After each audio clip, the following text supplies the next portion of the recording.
Manager. Bonjour Jacques Bendelak. Oui, bonjour Steve. Et merci d'être avec nous en direct sur Radio J dans le Grand Journal. Vous êtes économiste israélien, chercheur en sciences sociales. On vous doit notamment un livre que vous étiez venu présenter à ce micro intitulé « Les années Netanyahou, le grand virage d'Israël », publié l'an dernier aux éditions de l'Harmattan. Le vote en deuxième lecture sur la suppression de la clause de raisonnabilité, qui est l'une des mesures phares du projet de réforme du gouvernement Netanyahou, doit avoir lieu dans les toutes prochaines minutes. On le suit en direct depuis 14h à ce micro. Jacques Bendelak, qu'est-ce que vous croyez qu'Israël puisse prendre avec cette loi un nouveau virage, pour reprendre le titre de votre livre? Oui, absolument. Ça fait partie de ce vaste réforme judiciaire mise en place par le gouvernement Netanyahou. C'est la première phase. La suite viendra après. Et c'est une première phase qui, malheureusement, donne de mauvais signes, parce que effectivement, on va réduire le pouvoir de la Cour suprême, des juges, et puis avec les autres réformes en vigueur, eh bien oui, il y aura sans doute un affaiblissement de la démocratie.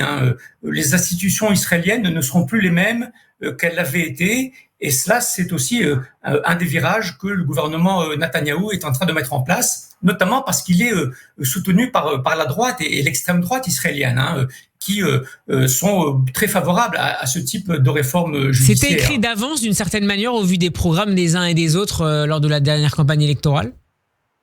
C'était pas vraiment écrit noir sur blanc de la façon dont c'est présenté aujourd'hui. C'est ce qui fait que l'opposition est très inquiète et très en colère, parce que dans les programmes diffusés à la veille des élections, il n'y avait pas ce type de réforme. En tout cas, il n'était pas présenté de cette façon.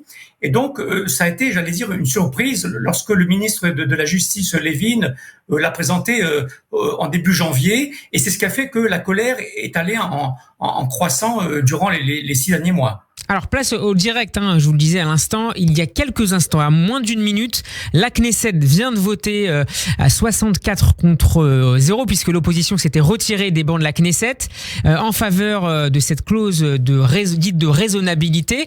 Quelles vont être les conséquences assez pratiques pour éclairer nos lecteurs de ce projet de loi sur ce point précis de la clause de raisonnabilité? Alors écoutez, les retombées économiques ne sont pas seulement sur cette clause, mais sur la réforme en général. On le voit déjà, ce sont pas seulement des craintes, ce sont des réalités. On a vu comment au premier semestre de l'année, les investissements dans la technologie ont chuté de moitié. C'est énorme, parce que l'économie israélienne repose beaucoup sur la technologie, sur les investisseurs étrangers, sur les débouchés étrangers, sur le commerce extérieur, et tout cela est en train de se contracter.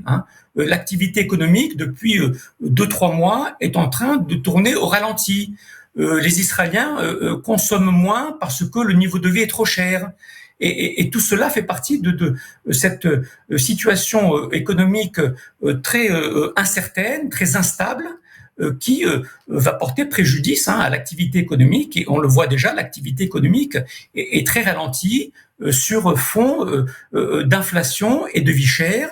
Et donc, la vie quotidienne de l'Israélien, malheureusement, ne va pas s'améliorer du fait de cette réforme. Et ce qui peut paraître paradoxal en vous écoutant, Jacques Bendelak, c'est que justement sur le plan sociologique, l'électorat du Likoud, mais aussi de certains partis de droite qui font partie de cette coalition, font partie plutôt des classes assez populaires, donc qui peuvent être d'autant plus impactés par les conséquences économiques notamment de cette réforme-là.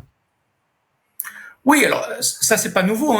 Vous savez qu'en Israël, comme ailleurs, j'allais dire, les pauvres votent à droite et les riches votent à gauche, pour des raisons sociologiques, politiques, idéologiques, parce que c'est la sécurité qui passe avant l'économie. Et donc oui, effectivement, les classes les plus défavorisées, qui ont souvent voté pour ce gouvernement, vont être les principales victimes de la politique économique et sociale que ce gouvernement est en train de mener. Vous savez qu'en Israël, on a un taux d'inflation qui est très important depuis le début de l'année. Le gouvernement n'a mis en place aucun plan anti-inflation pour lutter contre la cherté de la vie. Alors ça, c'est un petit peu étonnant parce que, effectivement, le gouvernement est surtout préoccupé par la réforme judiciaire et non pas par la vie quotidienne de l'israélien, la cherté de la vie, la cherté de l'immobilier, les transports défaillants, tout cela, le gouvernement n'en s'occupe pas assez.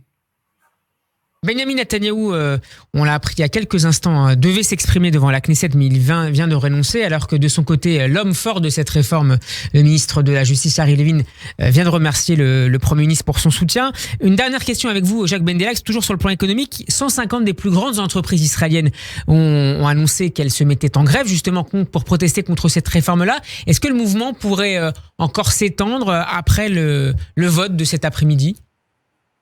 Oui, alors disons-le, d'abord c'est une situation exceptionnelle puisqu'on n'a jamais vu en Israël des chefs d'entreprise se mettre en grève. Généralement ce sont les syndicats, mais on n'a jamais vu des chefs d'entreprise se mettre en grève parce que ces chefs d'entreprise dans le secteur privé sont conscients que l'économie va en pâtir. Et je crains malheureusement que si cette réforme se poursuit après la vacance de la Knesset en septembre, je crains qu'effectivement que l'économie israélienne en prenne un coup, que l'économie israélienne continue de se ralentir. Et donc je crois que le cri d'alarme qui est lancé aujourd'hui par 150 chefs d'entreprise doit être pris très au sérieux. Merci beaucoup Jacques Bendelak d'avoir été avec nous. Je rappelle que vous êtes économiste et chercheur en sciences sociales et que vous avez publié aux éditions de l'Harmattan l'an dernier Les années Netanyahou, le grand virage d'Israël. Merci beaucoup d'avoir été avec nous. Bon après-midi à vous. Merci.